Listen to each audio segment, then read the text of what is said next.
Ang gagawin natin ngayon, mga diskarte.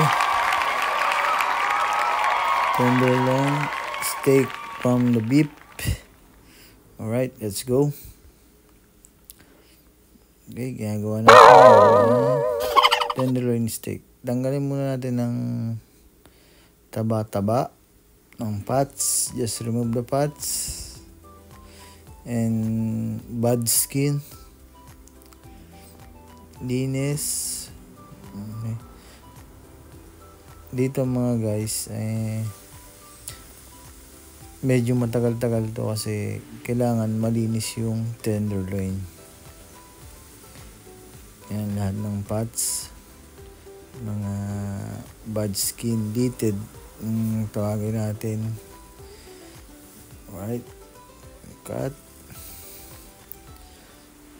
hanggang ubos yung taba tsaka yung skin.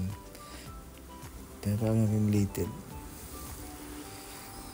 Para sa atin mga diskarte, itong tenderloin, beef tenderloin, siya yung pinakamahal sa part ng baka.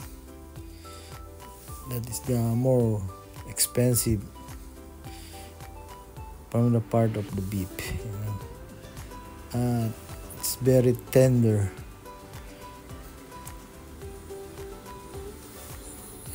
Tanggalin natin lahat. So, tender, diyan napakalambot. So, dito lang namin yan tinatanggal sa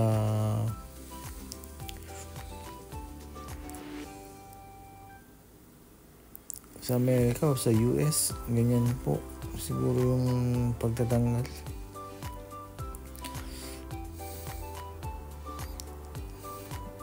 Kasi ko sa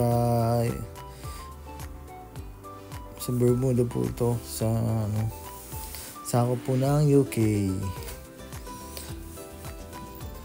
Okay, tanggalin natin, linisin natin. Okay, konti pa. Ayan, malinis na mga diskarte. Konti na lang. Tapos gagawin po natin, tatalian po natin yan. Tatalian po natin ng pantali, pang roast. So, para maka-form tayo ng steak. Kasi kung hindi mo tatalian yan, maghiwa-hiwala yan. So, talian natin. Alright. So, ang ginamit ko ulit, 8 knot. 8 knot po ulit, yung pinakamadali.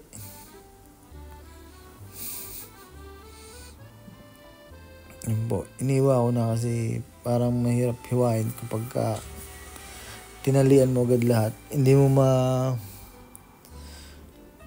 estimate yung size ng steak.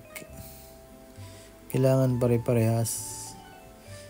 Kaya po, ganyan yung ginagawa ko. Pag tinalian mo po kasi lahat, isang sabay-sabay. Yung nga pala pong bandang gitna, hindi na po yan tinatalian kasi buo na po yan. Buo. Kaya po yan.